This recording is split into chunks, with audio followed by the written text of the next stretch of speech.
Bonjour and welcome to my next movie about another airport I made for Laminar Research, X-Plane.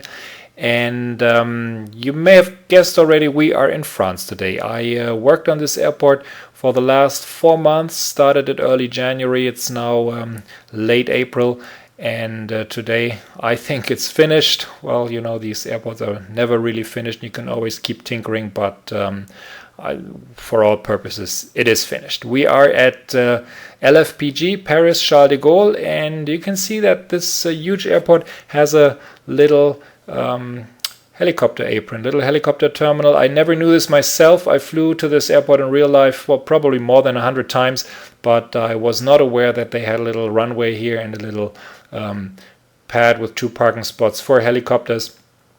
And until I actually did the scenery myself. I'm not the greatest helicopter pilot, but I like to fly them and X-Plane.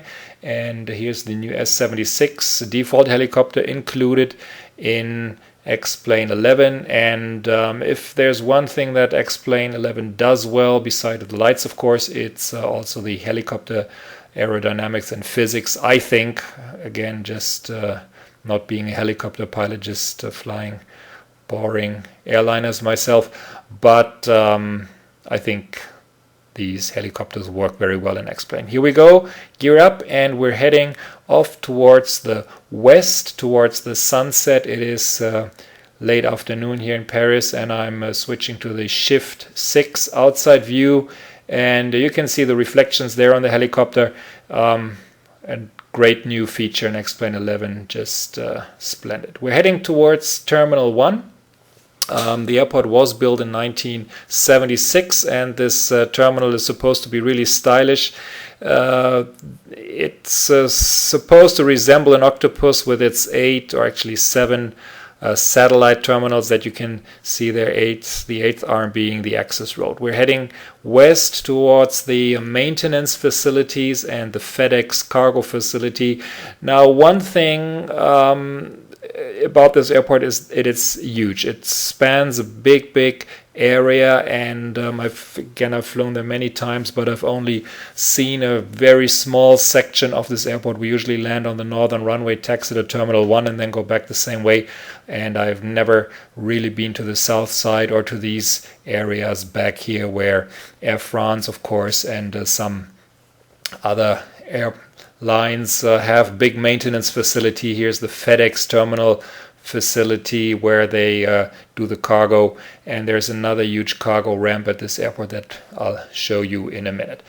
We're heading west now. You can see the sun there, and we'll turn around back to the airfield, and here's the view towards the 2 northern runways, the 09 left and 09 right, and the southern runways are called 08 and 26, even though they are pointed in the same direction. And one thing I tried again is to capture the access roads to this airport. You can see them there in dark asphalt, trying to make them join up well with the surrounding OSM streets that X-Plane generates. And you can see the vehicles aren't moving. This is an effect of the movie function of X-Plane. Unfortunately, the vehicles on the roads and also the airport vehicles that I've fashioned here are not moving, but of course they do once you visit this airport in X-Plane 11. This airport should get included into X-Plane 11 automatically. There's no need for you to download anything, install anything. One of the next updates will feature this airport, and then you'll be able to use it yourself. We're crossing the 2 northern runways here, dashing towards Terminal 1 again with its distinct round terminal shape there in the middle, and going to sweep by it and view the apron where the French president likes to park his plane there on probably where the jumbo jet is. That's where usually the French Air Force One parks. And we're cutting across to the southern side of the airport now, here on the southwest side. Again, extensive cargo facilities.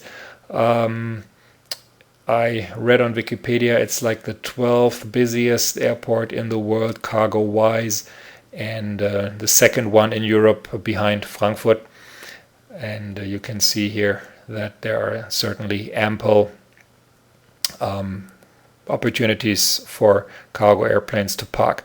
One distinctive thing about Paris Charles de Gaulle is that it's not an easy airport to fly into. They do have very complex rules. They have myriads of arrival routes, departure routes.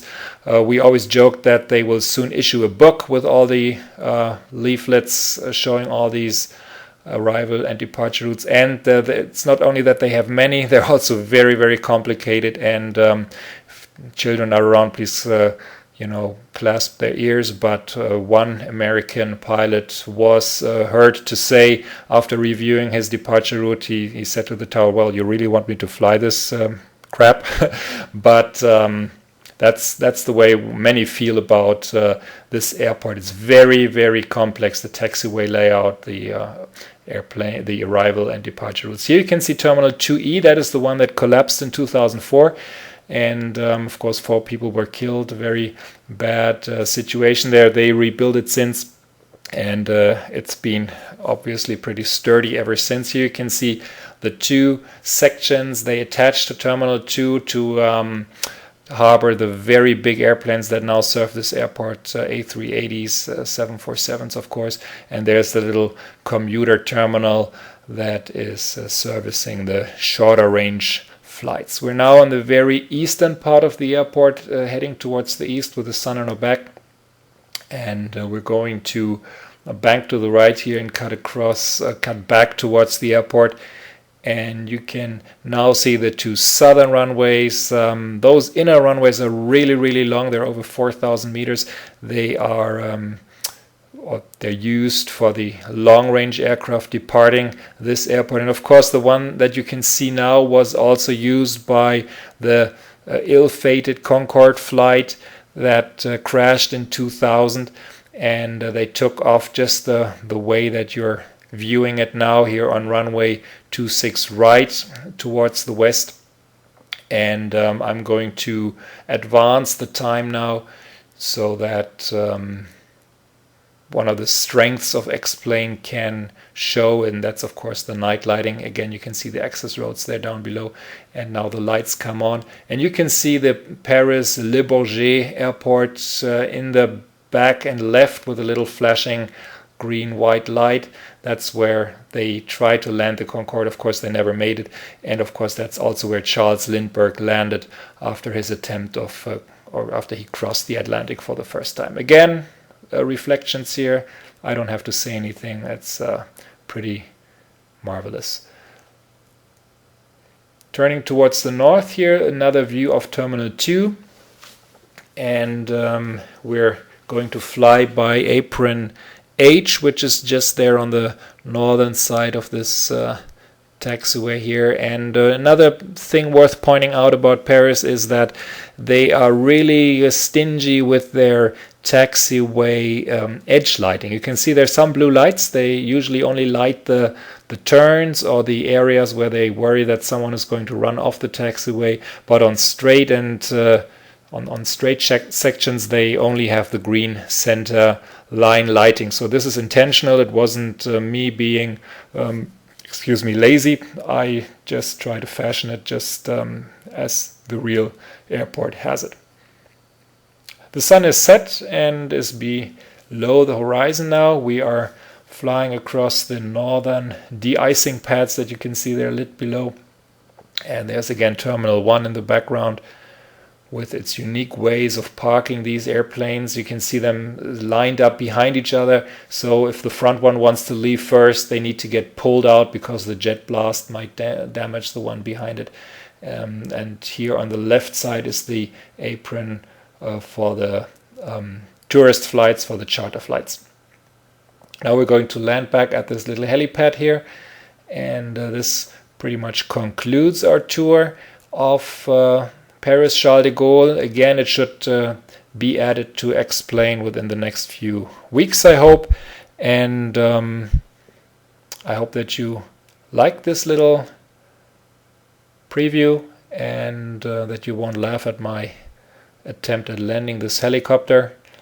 I know the Rabbits will laugh because that's another thing that Paris is famous for, its population of rabbits. There are many millions of rabbits all around this airfield. They are smart enough to not get sucked into the airplane's engines, but they really abound, and kind of cute to watch sometimes as you're waiting for your takeoff clearance. Here we go. And I'm going to shut up now and let you enjoy the last few seconds of this movie in silence.